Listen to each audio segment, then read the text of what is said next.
1984 خريج ليسانس حقوق.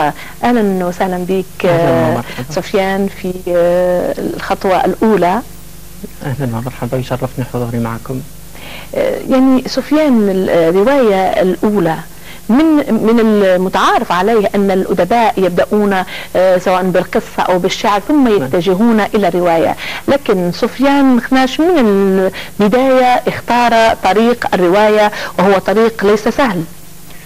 بطبيعه الحال هو لما الواحد يختار الروايه هي اكيد انه شيء صعب، ويمكن هذا هو الشيء اللي وصلني لهذه الدرجه، واخذت تقريبا كل اللي قرأوا الروايه عطوها انه تنبؤوا لها انها ستدخل عالم الروايه باندلاق. لهذا نشوف خطوه جريئه تقدمت بها الى الامام، وان شاء الله يا ربي انه نقدر نواصل في هذا المجال ونكون عندها حسن الادب اول شيء، وفيها حسن الادب للقارئ الجزائري. لما ناخذ الروايه منذ العنوان لا يترك في متناول الاطفال، العنوان مستفز ويحتمل عدة قراءات، وهو كذلك، وقد يفهم على غير محمل. فأريد أن أقول وأنت تكتب الرواية لا يترك في متناول الأطفال، هل فكرت بأن قد يؤخذ بالعنوان بعنوانه هكذا؟ بالمفهوم العام. بالمفهوم العام أكيد، لأنه إحنا تعودنا أنه هذه العبارة لا يترك في متناول الأطفال نجدها على المبيدات وعلى الأدوية الخطيرة التي لا يمكن أن تتركها في متناول الأطفال. لكن هو بصفة عامة يمكن أن يكون العنوان هو الكتاب. نعم. والكاتب يمكن أنه عنده اختيارات في وضع العنوان، يمكن يتركه للآخر لما يخلص الرواية يشوف لها العنوان المناسب. نعم. ويمكن العكس أنه تكون عنده فكرة في رأسه، عنده هذه الفكرة بعد يمشي في الرواية تاعو. أنا لحد لما أخذت القرار الحسم في وضع هذه العبارة اللي قلت لك ألفناها نلقاو في المواد الخطرة على روايتي، أنه عندي مقصود من الأطفال الذي أقصدهم. لا أنت قلت في رواية بأن الأطفال قد يكون السن قد يكون طفل وهو في 30. نعم. الآن في لا نعرف سن الشيوخ أو سن الأطفال أو سن الشباب، قد يكون طفل في 30. نعم، وهو كذلك. أنا قصدت هذا الجانب. والأطفال تقدر تلقاهم حتى في المستوى الدراسي، هو ممكن عنده كذا شهادات ولكنه مازال طفل في الابتدائي على حسب تحصيله الدراسي. الرواية هي قصة جميلة، قصة حب لكن غير عادية، لأن القصة تبدأ عبر في مقهى انترنت، عبر تواصل في الانترنت، ثم تتطور إلى مكالمات هاتفية ثم اللقاء. هذا العالم الروائي الجميل الرومانسي الذي يتحدث عن قصة حب، لكن هذه القصة عندها خلفية، لها خلفية، هي أنها تنقد الكثير من الأوضاع في المجتمع. هي فيه نقد للمؤسسة التعليمية، فيه نقد للمجتمع، الظواهر غير الموجودة في هذا المجتمع.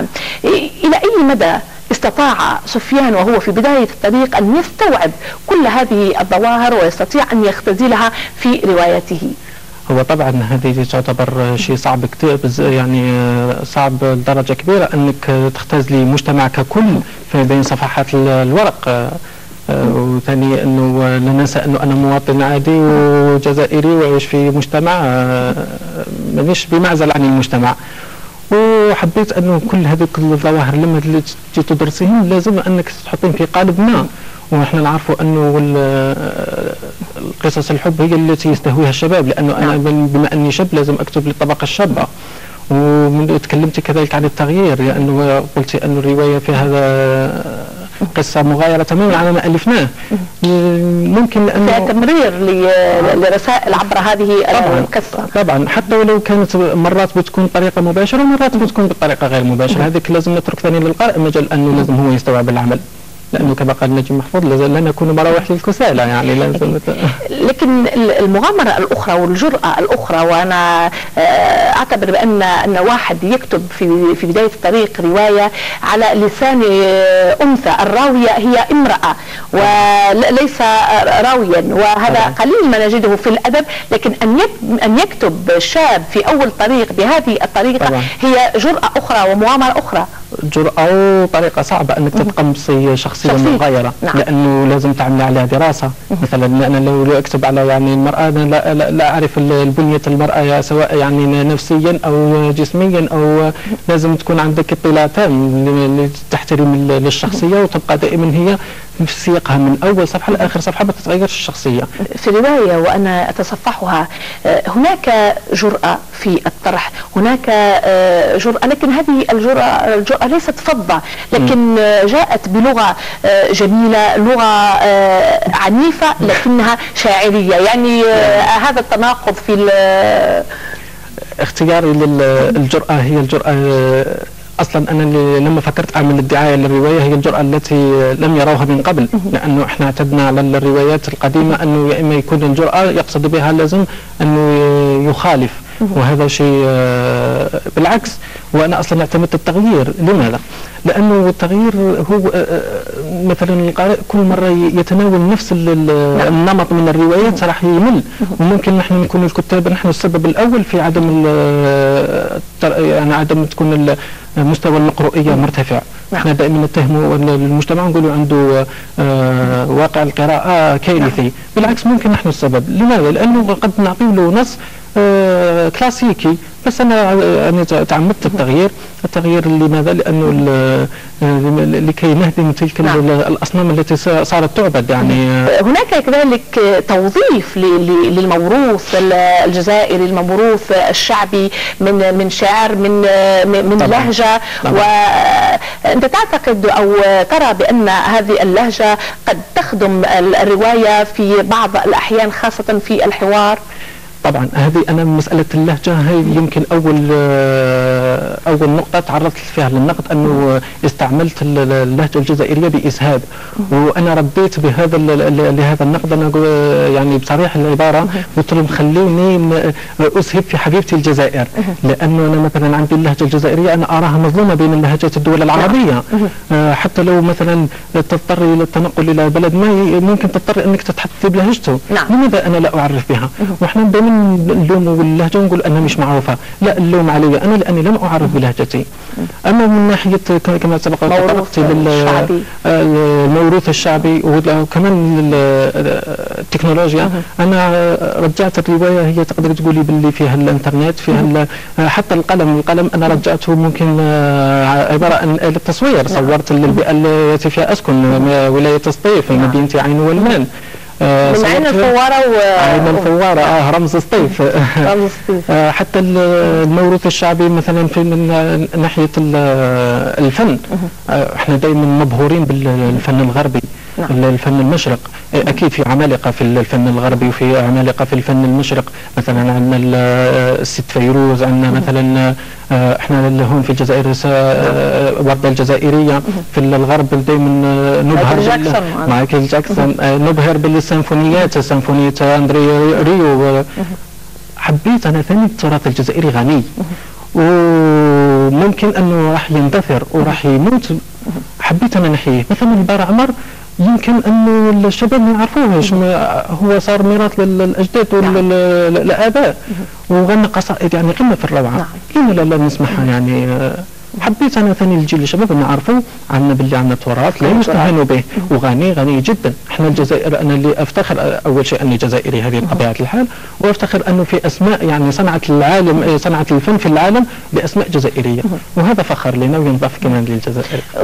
وحتى انك يعني لم تنكر فضل روائيي الجزائر الكبار، فقد ذكرت اسماء في روايتك لكتاب من الجزائر. طبعا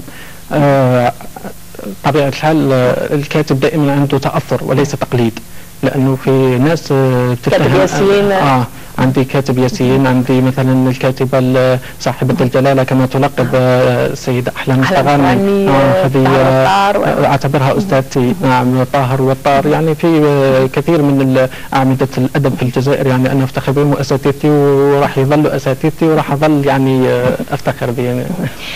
يعني أريد أن أطرح يعني الجيل الشباب، الجيل المبدع، ويعني الجزائر تشهد يعني حركة أدبية من جيل مبدع، سفيان مخناش، سمير قاسمي، مفتي بشير، يعني أسماء بدأت تعرف حتى في الوطن العربي. ما هي الإضافة التي أضافها الجيل الجديد للإبداع الجزائري؟ هو الإضافة أكيد راح تكون إضافة من ناحية أنه مثلا في عنصر التجديد. سبق وأن قلت لك أنه ممكن القارئ وممكن المجتمع بكل فئاته كره نفس الوجبة التي تقدم له صباحا ومنتصف النهار وعند العشاء. لهذا لازم الواحد يجيب له التجديد، والتجديد هذا ما ننتظروش يعني من القدماء، لأنه خلاص يعني ممكن هم صاروا ما يعيشوش نفس المعيشة اللي احنا بنعيشها. يعني ممكن أنا ما نقولش مستحيل، بس يعني صعب أنه مثلا يجي كاتب أو روائي من جيل الستينيات أو السبعينات ويكتب لك مثلا على الإنترنت وعن طريقة الدردشة وعن طريقة الحوار. يعني أشوفها أنه كثير صعب. والشاب ممكن أنه راح يحمل على عاتقه عبء كبير. لازم يرجع، أنا هذا العنصر اللي عملت عليه، أنه لازم نرجع الشباب كلهم لما يقرأ الكتاب يقول لك الكاتب ويتحدث عني. نعم. ثم حبيت أن نكون كل إنسان يجد نفسه في الرواية. يعني القارئ الذي يتورط مع الكاتب يعني إلى حد ما، حتى ولو يعني أنا تفضلت سؤال لحضرتك، يعني ألم تجد يعني نفسك بين فصول الرواية يعني؟ لا والله يعني وأنا يعني أقرأها في البداية قلت جميل أن نكتب مثل هذه الرواية في بداية الطريق.